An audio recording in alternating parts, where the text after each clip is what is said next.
उन्हाळ्याची सुट्टी म्हणली की आम्हा मुलांच्या जीवनातला आणि आनंदाचा विषय.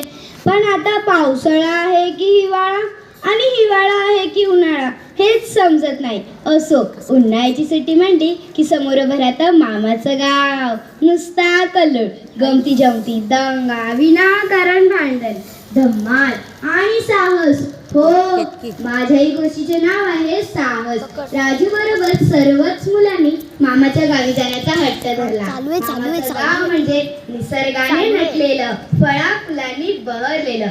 गण्या, गंपू आणि चिंटू ही मावस भावंड सगळ्यांना कधी एकदा भेटतो असं झालं होतं. गावी पोचल्यावर सगळ्यांना आनंद झाला होता, कारण राजू मुंबईच्या व गण्या गंपू गावच्या गमती जमती सांगणार होते. दिवसभर दंगा मस्ती करायची आणि रात्री चांदण्या मोजत कधी झोप लागायची ते मुलांना कळतच नव्हते. एक दिवस गंमत झाली. रात्री अंथरुणावर पडल्यावर एक विमान सदृश वस्तू आकाशातून टेकडीच्या पलीकडे उतरत असताना दिसले. दुसऱ्या दिवशी ते दृश्य दिसले.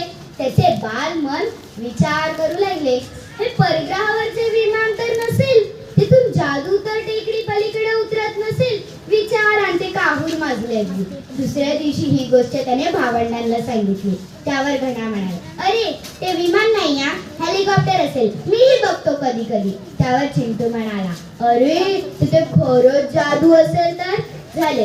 सगळ्यांच्या मनात उत्सुकता दाटून आली व चौघांनी टेकडी पलीकडे जाण्याचे ठरवले. दुसऱ्या दिवशी जेवण उरकून टेकडी पलीकडे धाव घेतली. त्या निर्जन स्थळी एक झोपडी वजा घर दिसले. त्याच्या आजूबाजूला रिकामी कॅन, बाटल्या, प्लास्टिकच्या पिशव्या पडलेल्या दिसत होत्या. काही पुट्याची खोकी इतस्तः पडलेली दिसत होती, पण जादू मात्र दिसला नाही. मुलं हिरमुसली, पण एक गोष्ट त्यांच्या लक्षात आली, येथे माणसांचा वावर निश्चितच आहे. एवढ्या निर्जन स्थळी माणसं कशासाठी बरे येत असतील? राजूच्या मनात नाना शंका डोकावू लागल्या. आठवडा उलटून गेला. परत एके दिवशी हेलिकॉप्टर उतरत असताना दिसले. राजूने भावंडांना उठवले व त्यांच्यात कुजबुज झाली व सकाळी अंघोळ करून येतो म्हणून जी बच्चे कंपनीने धाव घेतली ते अगदी टेकडी पलीकडे.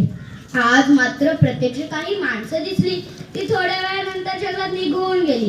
तर ते नक्कीच कसले तरी चुकीचे काम चालले असले पाहिजे हे चाणाक्ष मुलांनी हेरले. घरी आल्यावर मामाच्या कानावर ही हकीकत घातली. मामा स्तंभित झाला.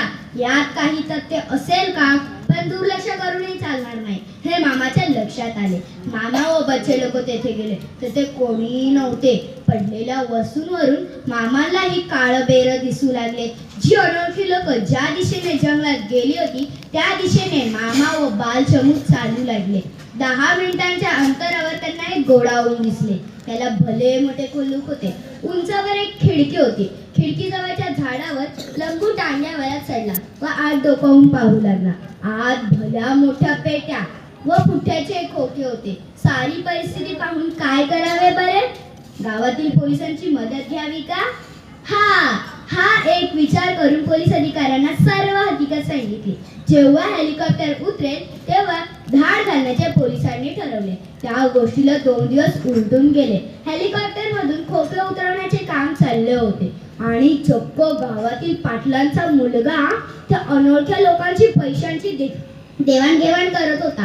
पोलिसांनी धाड घातली. सगळा माल जप्त केला. त्या खोक्यात अंमली पदार्थांच्या पुड्या होत्या. त्या अंमली पदार्थांवर तस्करी करणाऱ्या ब्लॅक पॅन्थर गँगच्या शोधात पोलीस होते व त्यांना पकडण्यास राजू, गण्या व गंपूच्या साहसामुळे यश आले. गावात वाह पसरली. अंधार पाडून प्रकाश जिंकला. धैर्याचा दीप मनात दाटला. संकटावरती विजय मिळवून मुलांनी साहसाचा धडा गिरवला. अशा साहसाचा धडा येथे ऐकलेल्या साहस कथा ऐकून गिरवूया आणि आपण भावी साहसी नागरिक बनवूया. धन्यवाद.